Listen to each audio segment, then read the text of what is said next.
And so that's what the hero's journey is. I mean, it's just these signposts, these guardrails, these coloring lines, however you want to look at them. They're suggestions on, hey, looking through 10,000 years of storytelling, these are the constant things that show up because the human brain likes these things at these times in a story. It gives us exactly what we need when we need it.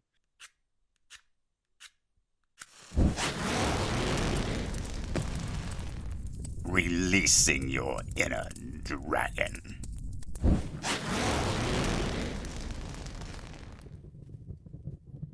So, Drake, if one were to have a hero and you want to say, take the reader on a trip with this hero. Almost like a journey? Almost like a journey to some kind of end destination. Do you think we can just take a car? Sure. Why wouldn't you be able to take a car? I don't know where you're going with this one. You've lost me. But what if the car breaks down? Well, it'd have to break down, wouldn't it? I mean, it's not a journey if the car doesn't break down. And then somebody's going to have to come teach him how to fix that car. And while they're fixing the car, there's going to have to come a flobber monster with 8 tentacles, at least 8, and a beak like a parrot. And he's going to have to beat it to death with a wrench. Tire iron. There's something poetic about beating something to death with a tire iron. Maybe it's just very American. All right, where are we going with the question? You've lost me. Talk to us about why the hero's journey is important. I mean, there's a ton of podcasts out there on hero's journey, and hopefully we can throw in something to this discussion different, or something to make you think about things different.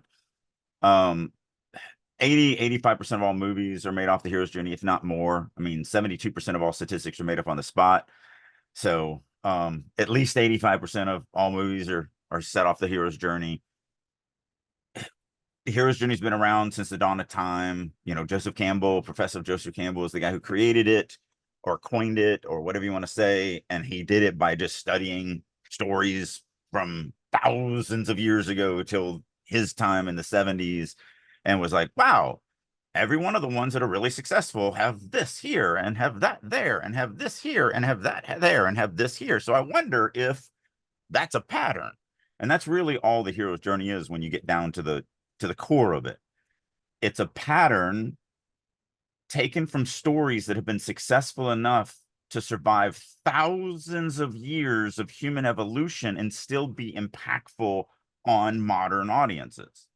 So, and I mean modern audiences as in 2,000 years ago, 1,500 years ago, 1,000 years ago, 500 years ago. It still resonated with them, whatever time zone they were.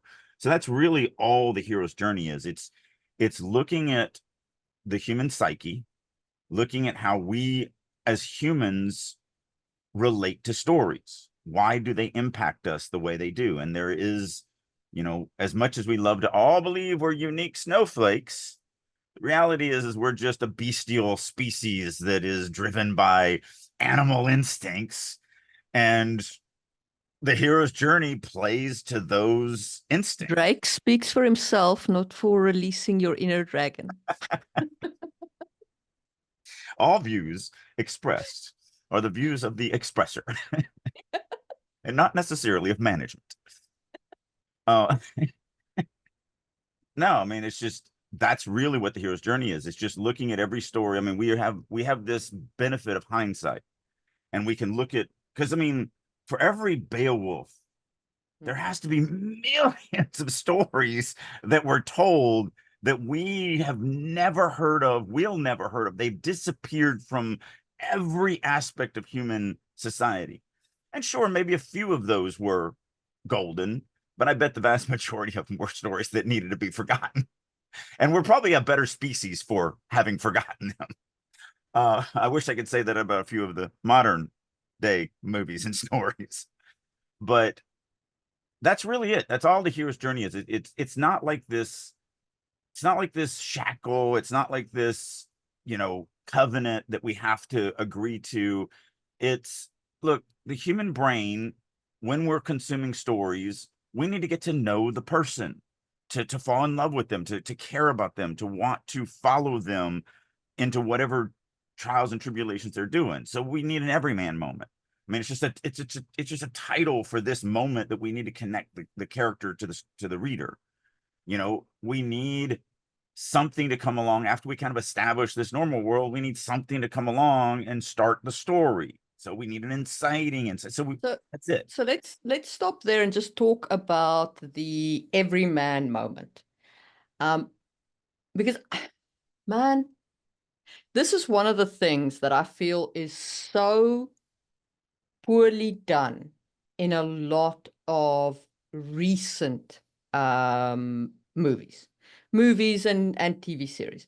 And I know that I beat this drum every time, but it's pacing. They scram through these stories like, you know, the accountants are yapping at their heels to cram as much story in as possible. And it's just too much. But the other thing that I actually want to highlight about the ordinary world or the everyman moment is it's also it is that character's ordinary world, right? So if you look at an example of Doctor Strange, the first one, because the Marvel movies and the DC movies to an extent all follow a hero's journey. On their origin stories, absolutely. In their origin stories, yeah. So our ordinary our hero's journey starts with Doctor Strange, who is shown to be an excellent neurosurgeon. We see him operating, we see him saving lives, we see him in his really expensive car with his really expensive lifestyle in his, like I said. So that is not. And sometimes people can make the mistake of thinking the character must be completely relatable at that point. The character must be understandable in their environment and interesting enough to be followed at that point. Now, it helps to be relatable, obviously, and that's why most of the characters do. But Doctor Strange wasn't very relatable in that. He wasn't I even don't know how you likable. felt about it. He wasn't even likable.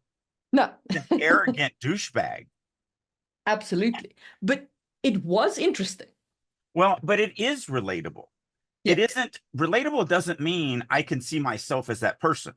It means, yeah, no, that's a real thing. Yeah. I've met people like that. I know people like that.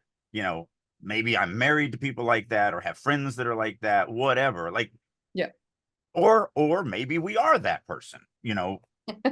But I'm just saying, relatable doesn't mean likable. It doesn't mean exactly like you. It means somebody that you can understand and go, yeah, no, I get it. I could see how someone can be like that. Yes. You see him in his natural environment as he is at that point. So the funny thing is, just to kind of expand upon this, for bringing my experience, lived experience into this, it didn't happen a lot in the beginning in the publishing industry, but it started. I mean, one of the reasons why I left the publishing industry is it has drifted that way. But from my dipping my toe in the Hollywood, it has always been that, to where Hollywood has always raged, even though, you know, every one of my movie scripts that I've actually submitted and all that have won awards. The number one thing that I get pushback when I do finally meet with a movie producer or an executive or whatever, they always, you know, the number one thing that I'm told is, yeah, but you got to start your story off faster. I'm like, yeah, no, I don't. Like, I don't, because without this, so it's funny. I had a fan read the Harn World story of mine, and he's texting me. And he's like, man, I cannot wait for your next Harn World story. You did such a great job with this. He had never done Harn. He didn't know anything about Harn. And he's like, this was fantastic. You know, if I had a critique, I think it started off a little slow. Now we're texting, so that's all I got. And then the next text that came in, because I'm trying to reply to that, and the next text that came in was, although now that I'm thinking about it, I don't think I would have liked the ending as much if you had done the beginning different. But that's the whole problem, right? And it's the problem with, I call it a sequelized problem or an order problem. Okay.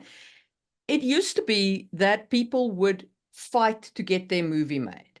They'd pitch their movie and they'd fight to get it made. And so they have this, like, they have a whole complete story to tell. And they are willing to go to bat for, like, fighting to keep the slow opening and the establishment and everything else, right?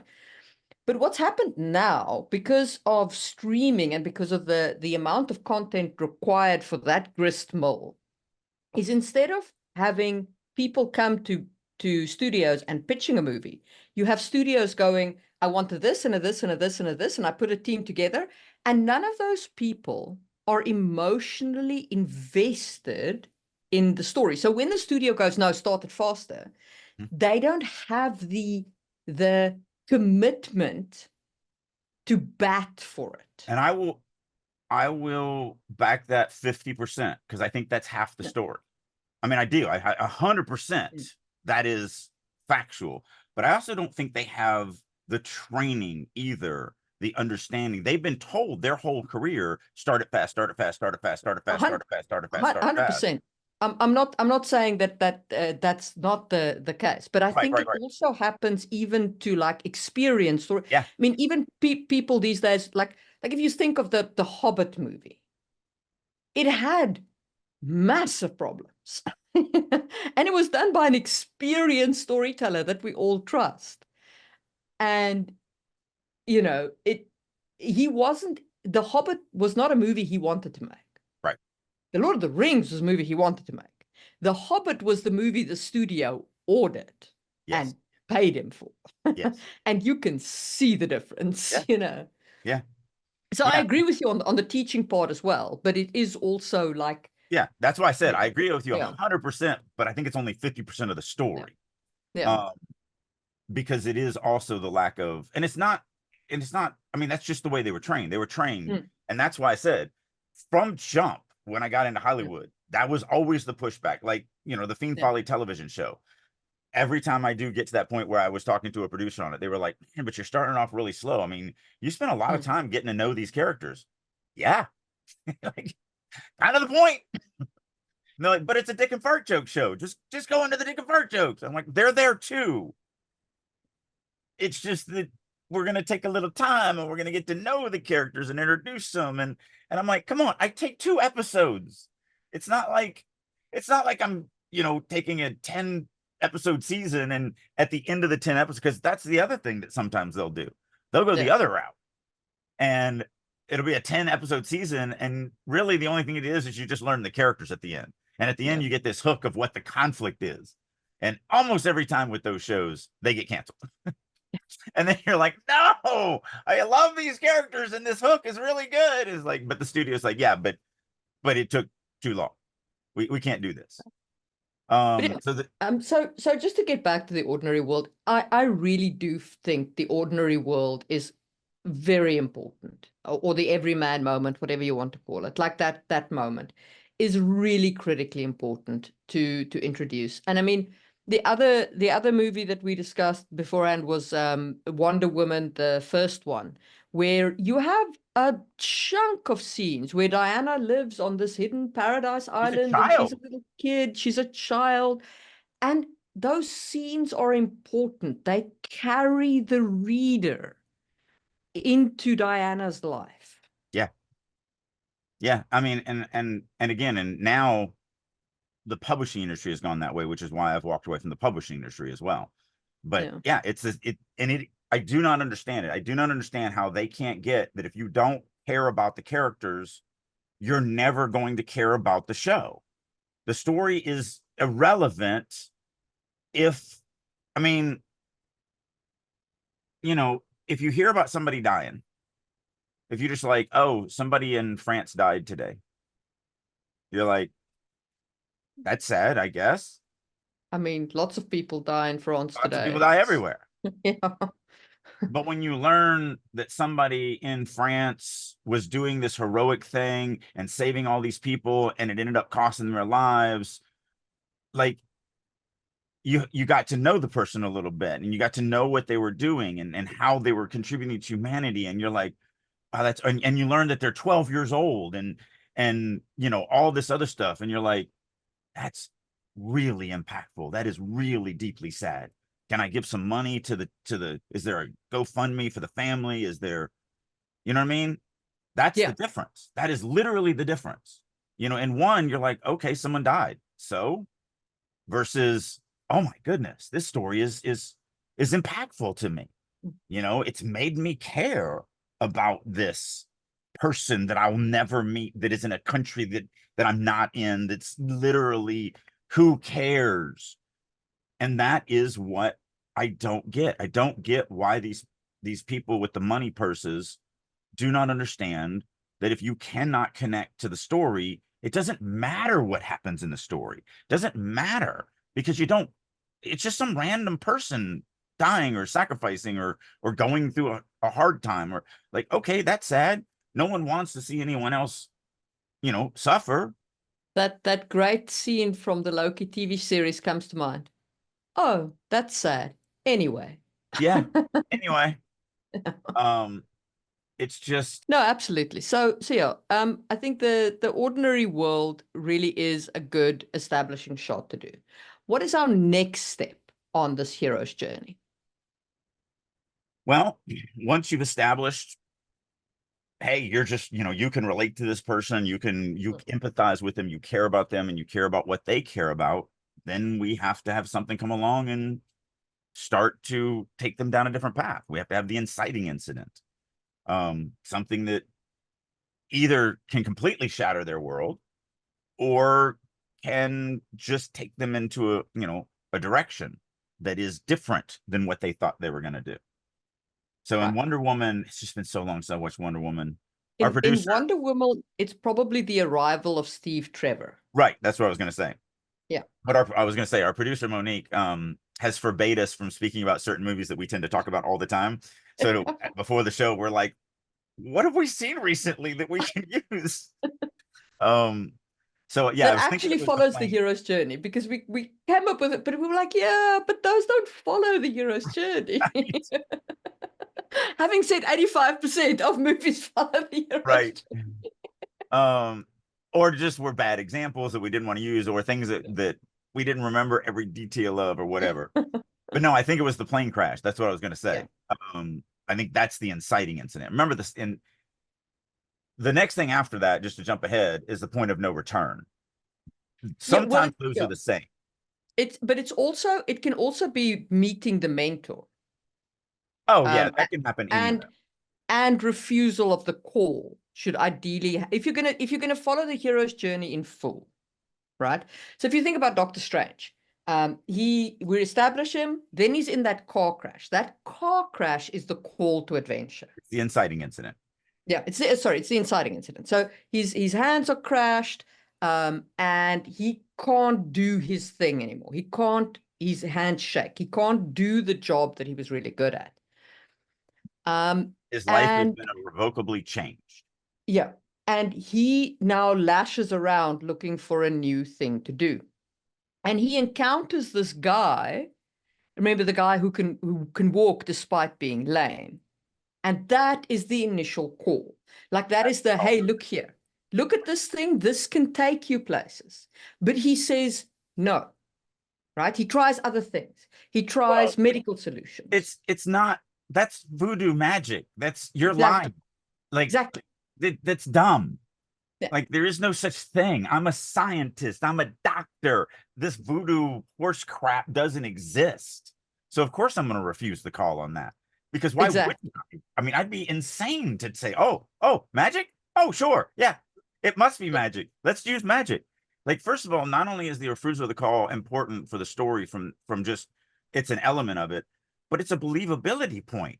If we take our character that's this hardcore scientist who somebody says, and they're like, yeah, magic, that's 100% real. Let's do that. There's nothing believable about that. There's nothing that's going to connect you to that. You know, he has to work through that. And what I like about Doctor Strange's refusal to the call, like because on Diana's side, the refusal to the call is less. Her mother doesn't want her to go. Right.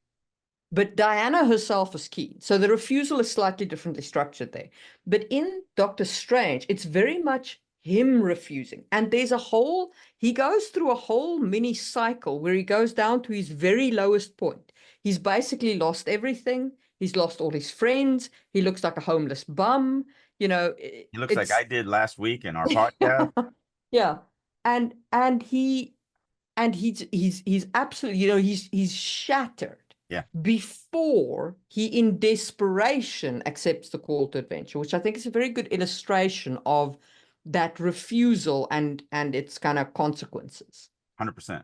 The thing I'd like to expand upon, and I know you're trying to go step by step, which is we Hmm. need to do, but I just want to stress the one beautiful, magical thing about the hero's journey is that even though it's presented in an order, everyman, introduce the everyman, have the inciting incident, introduce the mentor, refuse the call, have the point of no return, or call to adventure, have the point of no return, Mm, crossing the threshold, blah blah blah blah blah blah blah. mm.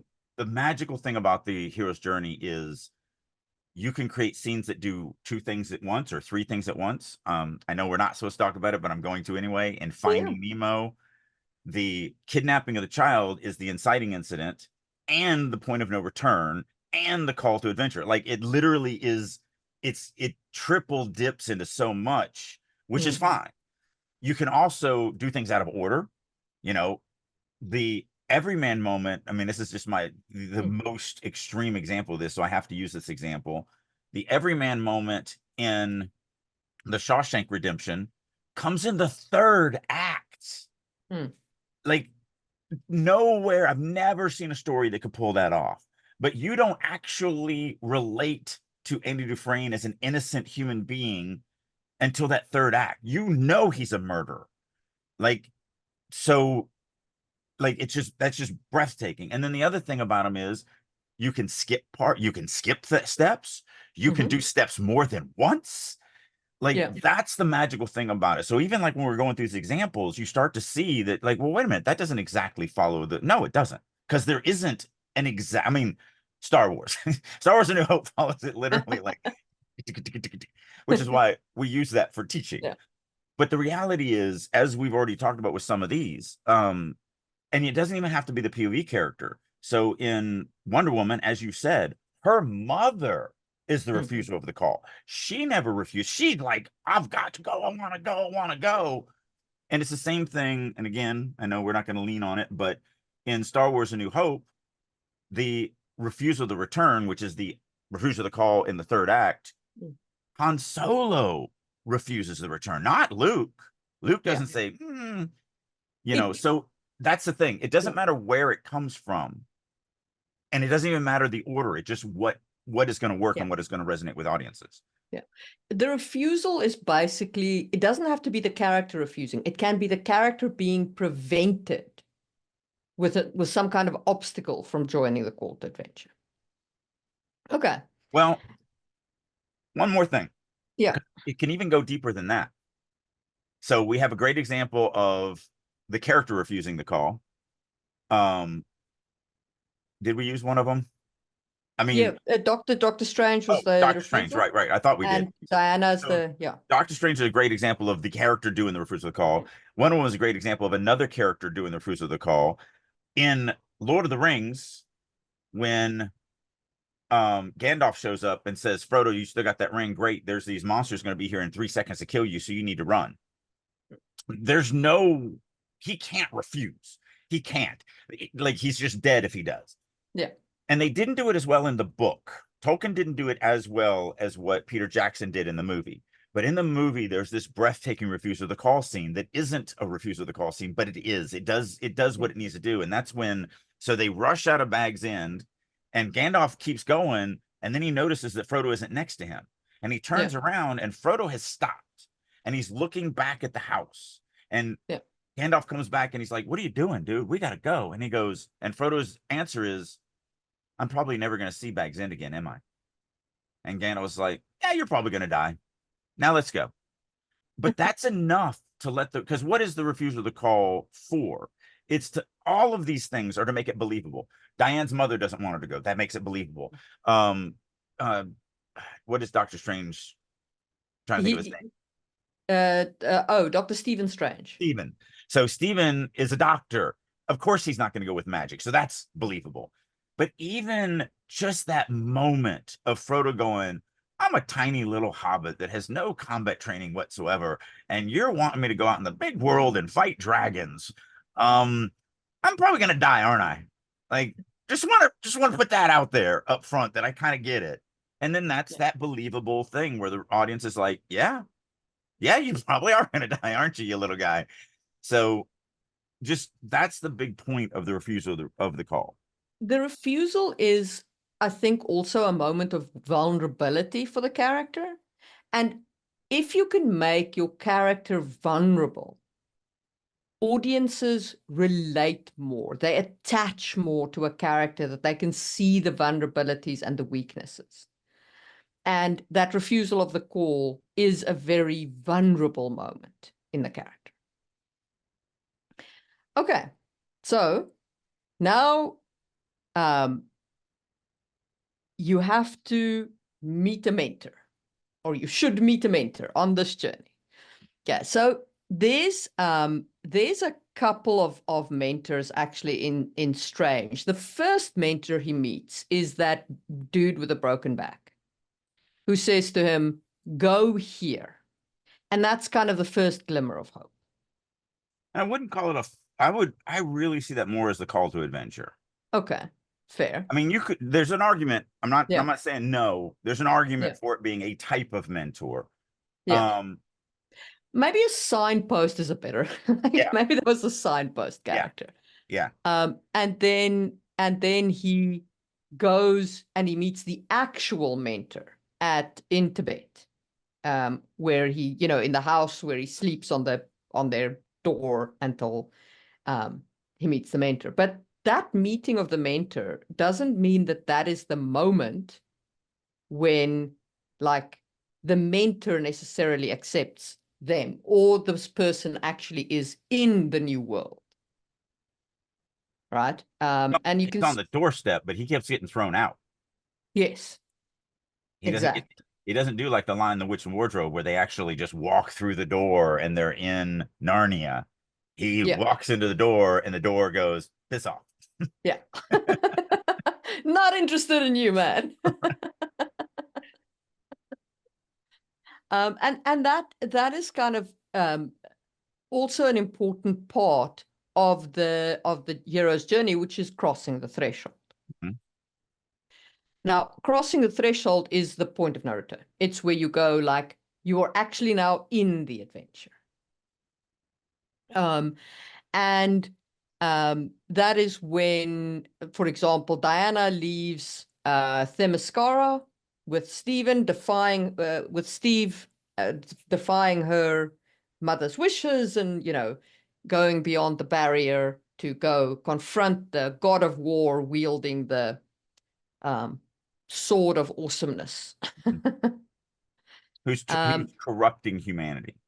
He was corrupting humanity. That's the one. Um, and it's when Stephen finally gets into that house Mhm. and starts Yeah, his training. In the Matrix, it's do you want to take the blue pill or the red pill? Yeah, yeah, In Wizard of Oz, it's follow the yellow brick road. yeah, There's your point of no return. I yeah. mean, technically, you could say that the point of no return is the tornado as well. I mean, that's the other thing is really good stories, in my opinion. When you start really trying to lock them down and define things, you go, oh yeah, this is that, Mm. or is that this, Yeah.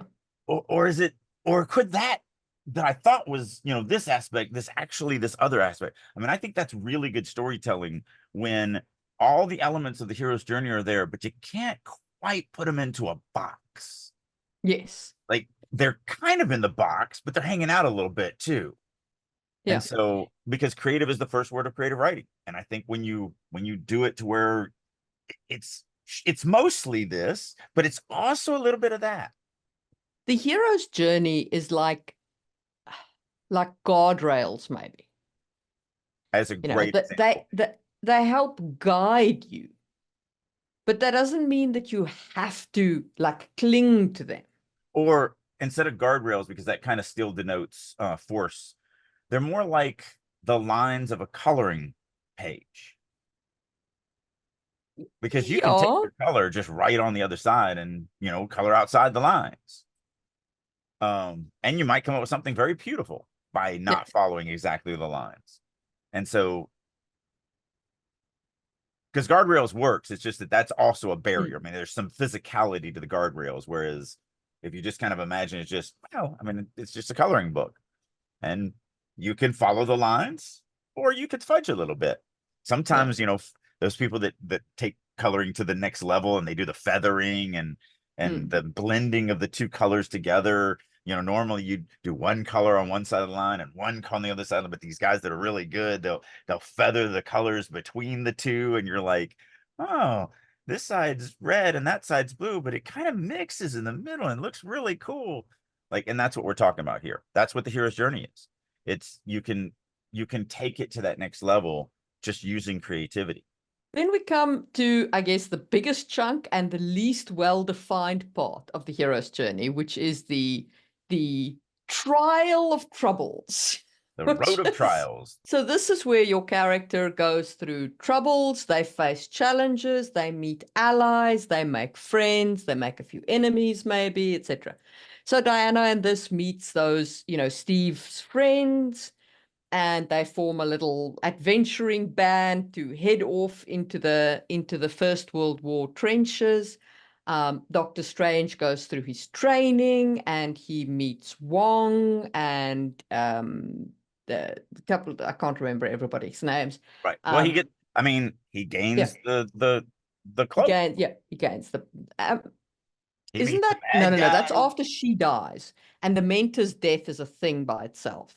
Well, yeah, certainly. But I'm saying all of these Yeah, things are a part of that second yeah. act. Yeah. So, there's all of that kind of like that. It's all tests and trials and tests and trials. Then we come Well, to actually, wait a what? minute. Yeah. Because there is something that I have found that I teach that I think makes the second act a little easier. Because Hmm. it is a lot. I mean, you have everything from Atonement of the Father. Death of the mother. Well, the whiff of death is one of them. I'm trying to think of the actual Campbell terms. He used some freaky terms. So the Atonement of the Father is where you come and actually get to face the bad guy for the first time, somewhere in Act Two. So you don't actually Mm. like in Star Wars. Well, like in since we're trying to stay away from those, in Doctor Strange, it's when they attack the place. I mean, he's still a trainee. He can't really do Yeah. anything against them. So he this weird thing happens and he barely survives because he's not trained enough to fight these guys. Yeah. With But that's his. the rogue sorcerer that was played by uh really good actor. Anyway. Yeah, I was actually at a convention with him. He was when I was invited to Saudi Arabia Comic Con. There was only five of us. And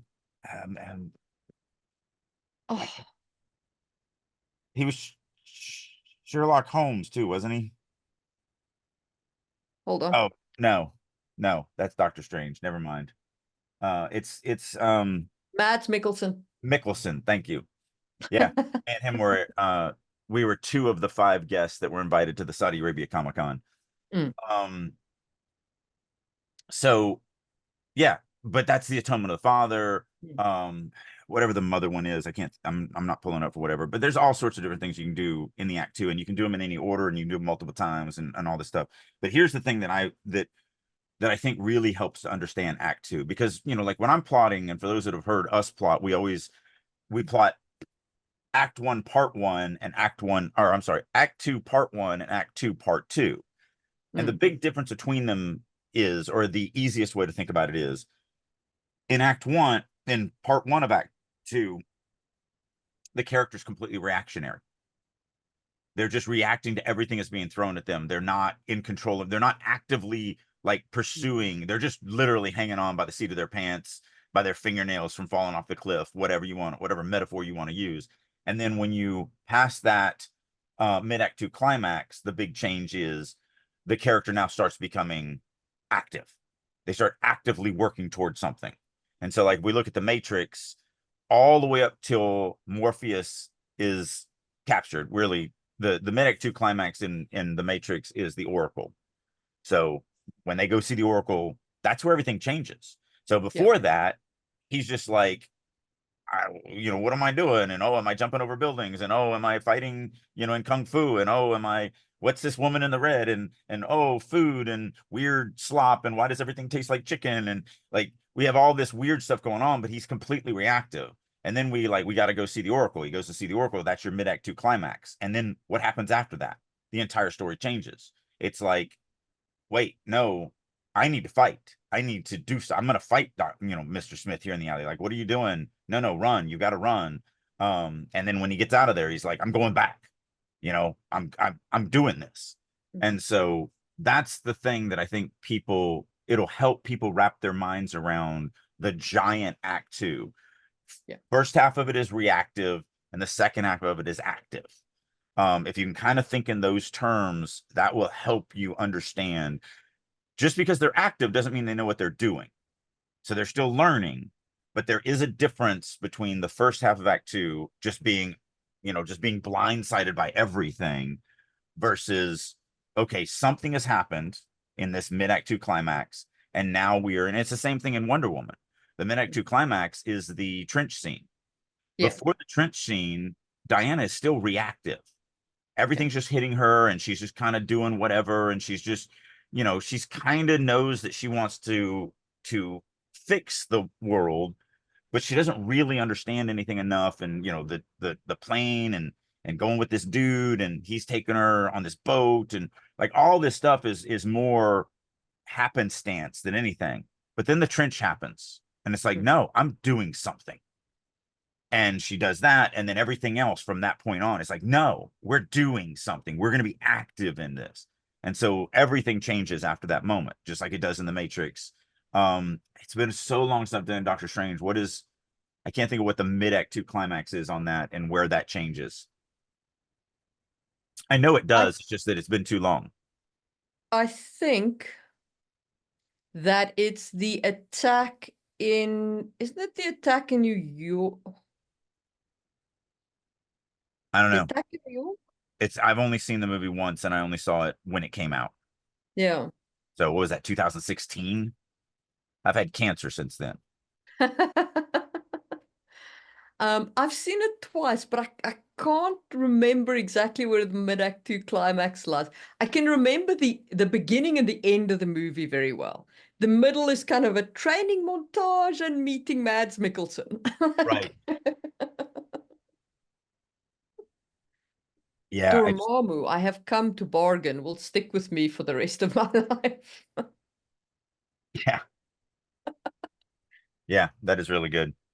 So anyway, I just wanted to nail that down, because a lot of people, you have this sagging middle, and it's because I think you just don't really understand. Like, people treat Act 2 as this one entity that's 50% of my story, but it really isn't. I actually think, like, here Wonder Woman really does shine by comparison, because I remember that trench scene. You remember that trench scene. The world remembers that trench scene. It's You one of the cannot. best mid-act 2 climaxes of any story ever. Phenomenal. Yeah. Whereas I'm sitting now trying to think of what Doctor Strange's mid-act 2 climax is, and it's like, yeah, you know what I mean? Like, the I have a memory's funny not feeling there. if we were to, I mean, because we obviously both watched Wonder Woman way sooner than, in way That less. came out almost the same. It came out 2017. Oh, Yeah. I didn't realize it was that close. Yeah. Yeah, no, it's a great scene. I mean, it's powerful. It's powerful in every way. It's Yeah. it's where I got to in that movie, and in my mind, I literally said, "Oh my God, we're gonna have a good DC movie. This is gonna be a good DC movie for the first time ever." And I was so excited to finally see DC nail one. Mm. And then they that didn't stick the landing. But they snatched they snatched defeat from the jaws of victory. well, more like an equalizer. It wasn't that bad. This is But where we disagree. That movie but awful. you go, it's that bad because of the beauty of the mid-act 2 climax. If the I mean, mid-act 2 climax had been average, the maybe. ending wouldn't have been as, you know. Because the mid-act 2 climax really is like, it is one of the best mid-act 2 climaxes I've ever seen in a movie.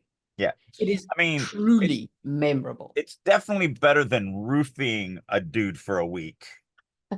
That we're not talking about the second one. I don't know what they were thinking. There is no, like, nothing in that movie makes sense at all. Not the story, not the plot, not the characters, nothing. If you took Wonder Woman out of the movie, you don't even have to change the movie. I know I don't understand what that anyway, never mind. um just, no. So yeah, but the mid-act 2 climax of Wonder Woman was superb, and because of that, it doesn't have a sagging middle.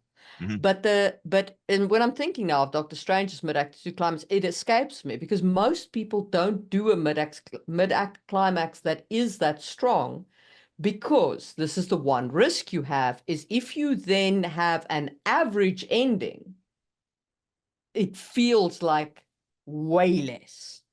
Because that's actually a good point that I never thought about. Because I find the mid-act 2 climax in The Matrix amazing, like literally masterfully done with the Oracle, because it's exactly what Neo needed at the time. He needed to be told, no, you're not Jesus Christ. So you do all stress is off of you. You are not it. You don't have to save the world. Stop worrying about it, because that's what he needed. He wouldn't have been able to save the world if he kept worrying about he was the one who had to save the world. But most people, when I'm teaching writing and everything, and I get to that, and I'm like, what is the mid-act 2 climax at? I've never had anybody who was able to give me that information without me giving it to them. That hadn't gone through one of my classes or whatever. Not one time have I had anybody go, oh, it's the Oracle was the mid-act 2 climax. So you may be onto something there, where it doesn't have the impact of the mid-act 2 climax, the trench scene from Wonder Woman. And now, as I said, the problem is when you have a mid-act 2 climax that is that powerful, you need an ending that's even better. Right. And right. if your ending is average after such a mid-act 2 climax, your ending feels like it fell off a cliff. Right.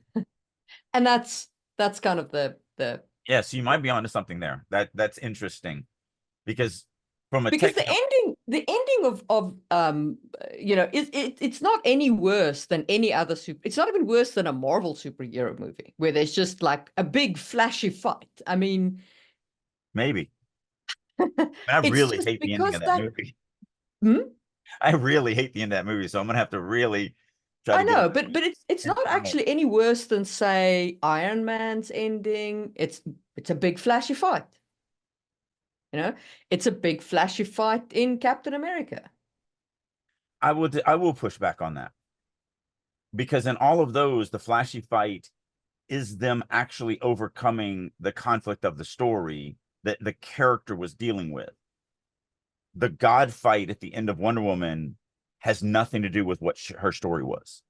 And you already just said that earlier before we even started. No, I hear you, to let you but I know mean, in execution, right, that, but that's it's a big flashy fight. Right. You know what I mean? Like, I'll agree with that. Yeah. But the thing is that trench scene, because the trench scene wasn't, yes, it was a big flashy fight, but it wasn't. The trench scene was about hope and about courage. And you're making my point for me. And no, I hear you, but there are many superhero movies that don't have hope and courage and such no, but they have underlying elements. thematic elements. And so the whole Wonder Woman movie, them. You know what I mean? Like, it's not that but the bad. ones we're talking about, the one, the ones you just mentioned, Captain America and Iron Man, they both had deep human thematic elements underneath them, and the big flashy fight at the end was dealing with that. And so with Wonder Woman, the deep thematic element that we're playing with is Diana has to be the surrogate for humanity, because we're not gods. We're not, Amazonians. We have to understand, what they were going. One of the big things they were playing with is a lot of the evil that you guys have comes from you. Yeah. you guys are the problem. You guys need to look inward instead of trying to look for this external thing. You know, it's like, oh, Aries is tipping the scales and making men evil, or men are just evil. Like, that's kind of the thing. And the last fight with Aries no longer was dealing with that. Yeah. It was dealing with the fact that she was lied to personally, and she was more than what she was told, and she's going to kick the crap out of the dude that's been lying to her. Like, so they changed. You know, you said it before we started the recording. I loved the way you said it. You said they didn't fulfill what they had. Yeah. They had played with all of those elements, and like I stand by it that I think they chickened out. I think they chickened out of Right, like right, because that is a weighty thing to say, you know.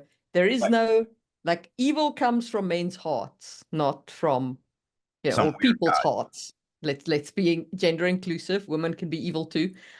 Evil comes from people's hearts, Right, not from a god or an external force. right.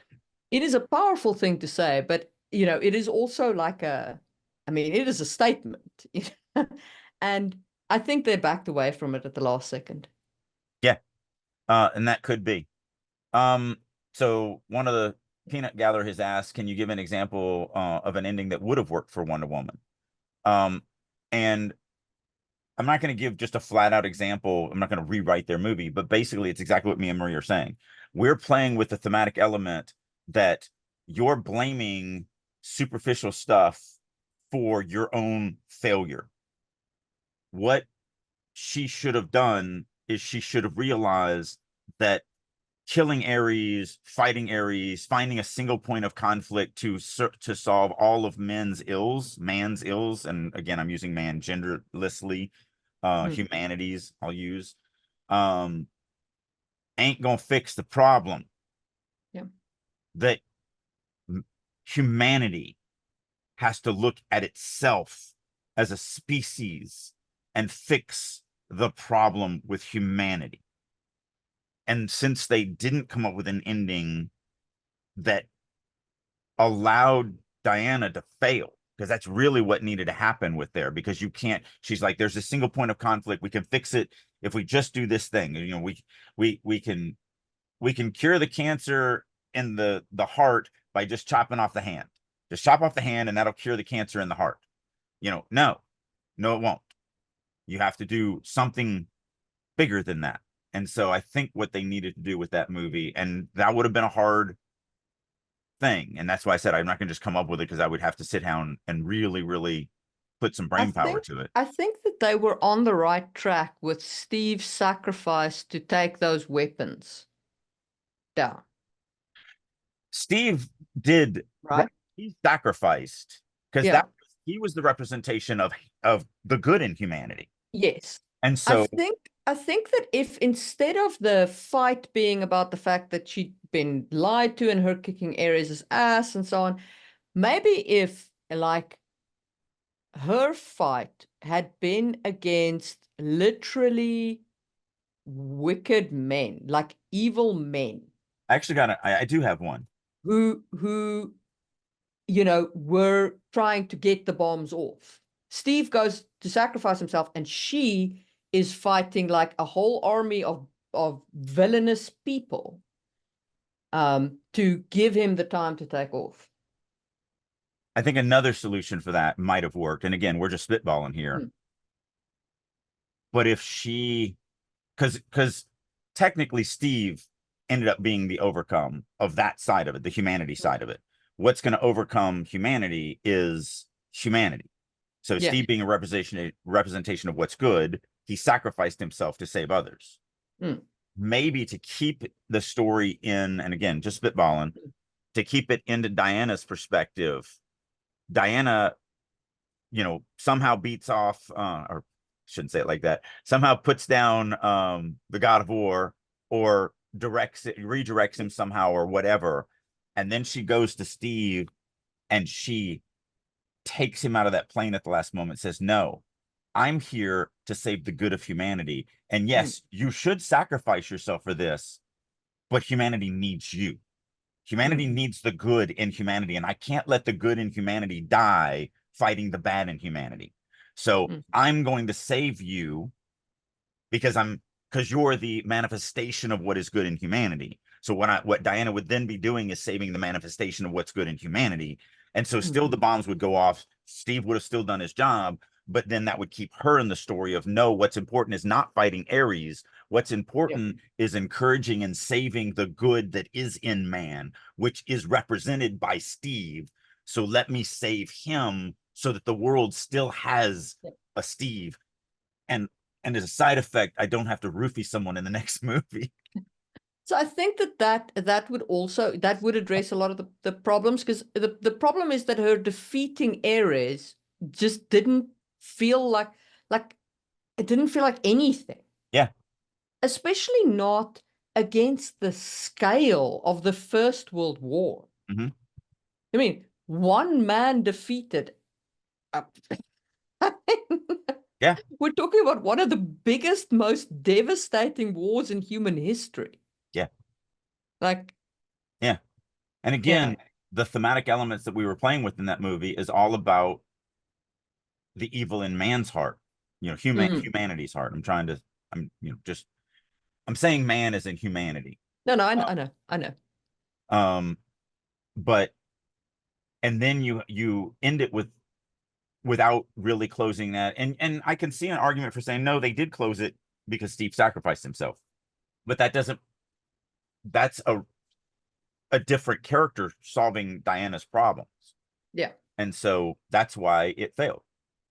So it's not, and again, that's why I think that when you look at Iron Man, the big flashy fight at the end is still the overcoming, like especially in Iron Man, where he's like, no, you're not going to use my company for this anymore. We're not going to make weapons that kill people. We're just not going to do it. And if I lose everything, it's fine. And I'm going to fight you for this. And so it's still there. Same thing with Captain America. It's still there. It's the thematic elements that we play with the whole thing. And now we're going to, yes, have a big flashy fight, but it's a big flashy fight that is about the thematic elements that we're playing with in the story. Yeah, and I do agree with you on that. You know, we do agree that the third act is the weaker act. Right. But I do also feel like because that second act climax is so high, the weakness of the third act is so apparent. That definitely puts a spotlight on it. You're 100% right on that. There's no doubt about that. And like I said, I never even thought about that looking at like the Matrix, because me and you see code, the freaking Oracle scene from a code standpoint is breathtaking, even though most audience members don't even really see it as this amazing moment. And again, I think that's another important aspect of the hero's journey. These stories have accidentally learned the things that really resonate with the human brain. And Joseph Campbell just went, wow, this thing is in all of these stories that are successful. And then this thing is in all of these stories and this thing. And so he just picked out these accidents. That's why I always feel bad about Tolkien, and the mistakes that he made. Because he was first. Like he didn't have anyone to look back on and go, like one of the things that I always want to do in my entire life is just write a story where I wantonly killed every POV character, because I thought it would be cool. And then I read Game of Thrones and it's like, oh yeah, no, I'm not doing that. That's mean. That's not good to do your readers. Thanks. I mean, I can look back on history and make decisions. And that's all Joseph Campbell was doing. As he was just looking at these accidental mistakes that that had things that resonated with people and took advantage of that. And so that's what the hero's journey is. I mean, it's just these signposts, these guardrails, these coloring lines, however you want to look at them.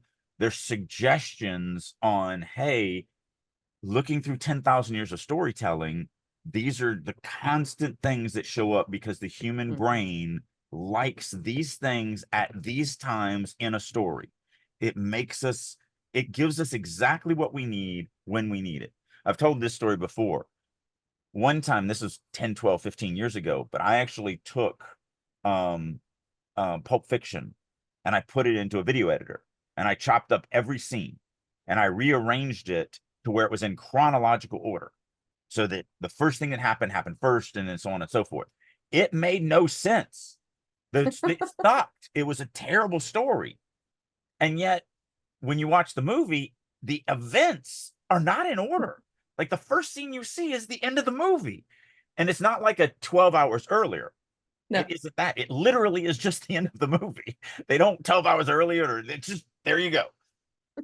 But it's the everyman moment. Yeah. It's the I don't eat pork.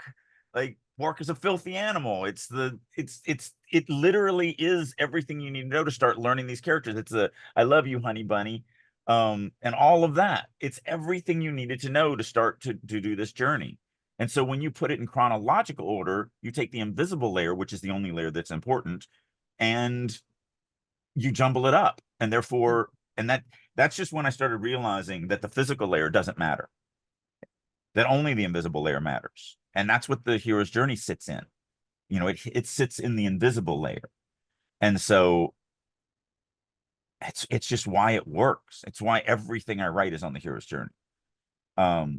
For two reasons. One, it works, and two, you have an unbelievable amount of flexibility with it.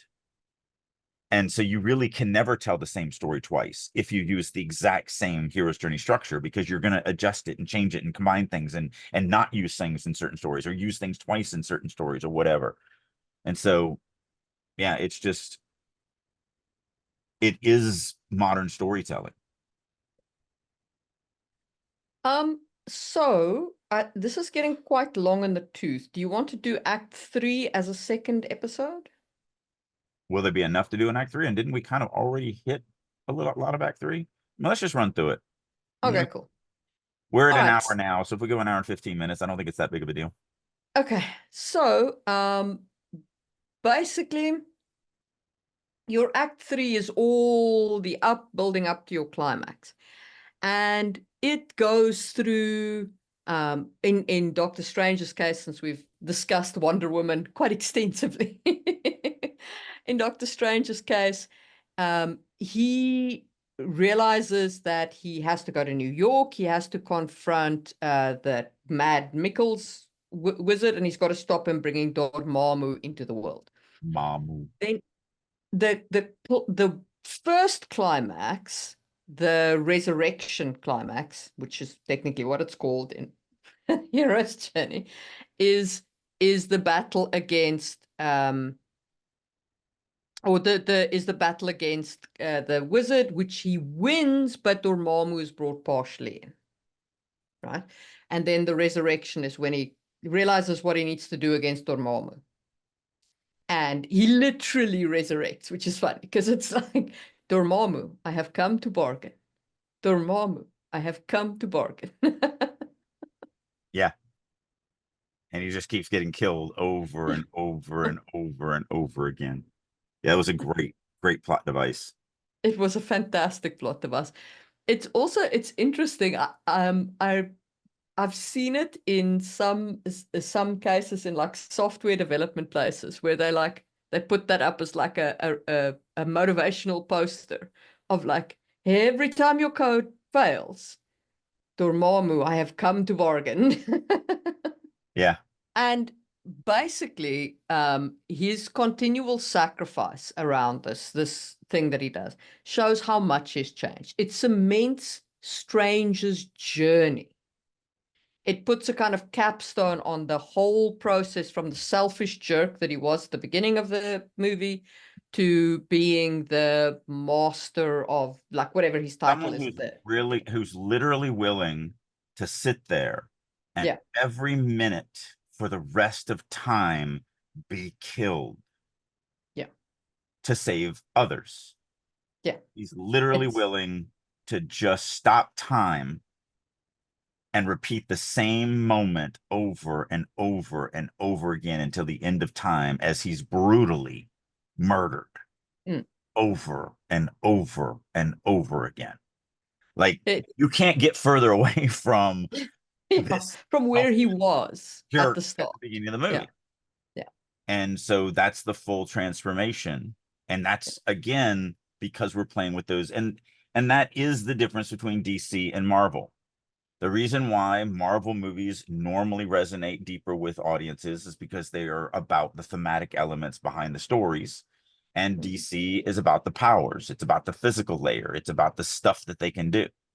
And no one resonates. And that's why I always say there are three comic book companies. There's Marvel, there's DC, and there's Batman. Because in Batman, he has got no powers. Like, and so they have to, DC So always had to play with the deeper thematic elements with Batman. DC landed a couple of, like, DC TV series tend to land. So Smallville landed really well for me. After the first two seasons, after they got away from Yeah, the freak of the yeah. week. Same thing with us, Superman and Lois. Supernatural Superman and and Lois, Lois. the new one, so good. So if you have not watched that, you must watch that. It is And so it avoided the freak of the week for the first one. completely. Yeah. There's no freak. It's all just story, story, story. Yeah. And it really deals with great thematic elements. So their TV, whatever they do with their TV series, does not translate to what they do with their movies. Yeah. And I don't know why, but yeah, their TV series land way better. I mean, it may be a case of, so like when I'm teaching point of view, first person and third person, I always talk about author intrusion in third person, because in first person, you don't do it because you're the character saying I did this and I did that, but you're saying I, the character, did this and I, the character, did that, as opposed to Drake did this and he did that. And so for whatever reason, even though they're the same, and you absolutely could do author intrusion in first person, you tend not to, because it doesn't feel, it never mentally gets you there. So maybe it's something like that the comic book people and the cartoon people for DC, although the movies also still do the same thing, so maybe this isn't right, but at least with the TV, you've got long enough to it, and they just start to feel more real, like real people, and real people have real problems. Yeah. And so it starts off as freak of the week because it starts off with the superficial stuff, and then it's like, wait a minute, we got 7 more seasons. Maybe we should talk about a relationship issue, or talk about a problem with the child, or talk about a problem with taxes, or something a little more real. And so maybe it's something like that. And it's interesting because in both cases, both Smallville and in Superman and Lois, we're talking about the most overpowered character. DC has nothing more overpowered than Superman. Yeah. Because he was the first, and they loaded him with everything. He was the ultimate fantasy fulfill. Yeah. Yeah. You know what I want? I want to write a character that's going to be me, but I'm invulnerable to everything, and I'm gorgeous, and I can do anything, and I'm the best at everything. That's the character I'm going to write for me so that I can fantasy fulfill. That's why I tell people, stop fantasy fulfilling in your stuff. It's when people are like, oh, which character is you? And I'm like, have you not seen how horrible I am to my characters? I'm none of these people. Like, I treat them all horrible. Yeah, there's no fantasy fulfilling for me in my stories. It's not happening. But yeah, so anyway, so that's the resurrection moment, and then the conclusion of the hero's journey is the return with the elixir, is what Joseph Campbell called it, but it's basically just where the dude comes back, because that was he returns with a life-giving elixir. But yeah, so the story's over. Yeah, the story's over. The hero returns to his environment, a changed person. So Doctor Strange returns to the New York sanctum, and he's now the supreme sorcerer. He's a completely changed man. So in the climax, you overcome both the villain, whatever the antagonist is of the story, plus the antagonist is the thematic level. Technically, you roll credits. The audience is satisfied. The return for me is, man, I just forced my reader to go through this entire journey of emotional turmoil, and I took them on highs and I took them on lows, and I gave them this high of defeating it. But I had connected them to this character's life, and I think I owe them seeing this changed character now go back to their normal life. What are they like now after the story? Nothing's going to happen. We're not going to, my favorite still is Finding Nemo. And the the Doctor Strange works well in the same light. But with Finding Nemo, it opens up with, hey, so today's first day of school. You don't have to go. You can stay in your room. You can stay safe. You can never leave the house. You don't need to learn how to read or write or do math. You can just be an idiot and, it's fine. And then the final scene is, come on, dude, get up. It's time for school. You're going to go out. You're going to have so much fun. You're going to meet friends. You're going to have just a blast. You need to get out there. Go out into the world and just have a life. Like that shows you this changed character that's learned all these lessons, and how is he now applying it in his life. And I think that's the reason why the return to me is so important, because it allows me to let my readers go, hey, I just drug you through the mud. I know it's emotionally exhausting on this trip that I just took you on, but look how good it is for this character now. Look how different he is in his life, and how much better his life is now that he's gone on this crazy journey that I took him on. And I think that's a nice moment for the audience to be able to go, wow, yeah, maybe I should try. And it's going to be hard to change my life. It's going to be hard. I'll have bad things happen to me if I get out of my comfort zone, but maybe my life will actually be better on the other side of the pain. And that's why I like the return, because I think it's just that period at the end of the sentence that says, yeah, it was a rough ride, but he's better. She's better for the journey. It's made their lives richer. So don't fear the darkness that you have to walk through to get to the other side. And I think that is a good note to end this episode on. And we will see you soon for another one. Bye. If you are ready to take your writing to the next level and work with a group of highly motivated, dedicated writers who are all working to not only improve their writing, but improve your writing, plus you get to work with me on a weekly basis, then I'll encourage you to check out writersroom.us.